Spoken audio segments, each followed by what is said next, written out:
vocês vão precisar de 2 a 3 colheres de chá, tá? No caso de mel. Vocês vão precisar também, eu tenho aqui uma colher, a faca, um recipiente, um pratinho que vocês tiverem.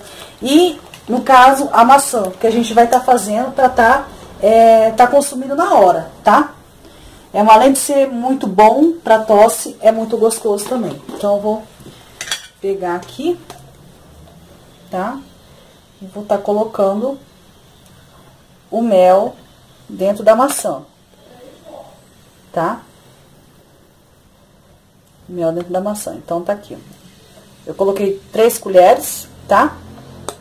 3 colheres de mel, tá? E agora, eu vou estar pegando essa maçã aqui e vou estar colocando no micro-ondas, depende de cada potência do micro-ondas, de 2 a 3 minutos pra ela tá cozinhando. Esse mel vai estar cozinhando dentro da maçã, tá? Vamos lá, então?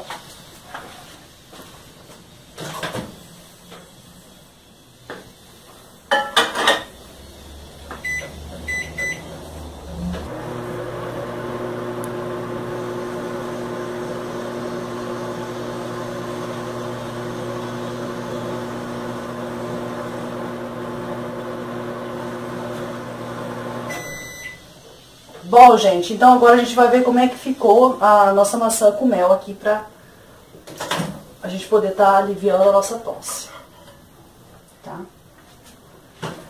Então, simplesmente o mel cozinhou, tá? E aí a maçã ela vai se soltando, ó. Vocês podem estar vendo que a maçã vai se soltando, tá? É isso aqui que a pessoa tem que estar ingerindo, tá? 2 a 3 vezes por dia. Se você não quiser comer uma maçã inteira, você pode comer só a metade, né? Umas 2 vezes por dia, tá? Durante os 4 dias já é o suficiente para essa tosse aí tá indo embora, tá? Então essa foi a nossa dica de hoje, a nossa receita de hoje, tá? A maçã com mel para quem tá com a tosse aí, que vocês podem estar já comendo imediato, não precisa esperar, só o tempo de 2 minutos no micro-ondas. Vem esperar esfriar e pode tá comendo, né?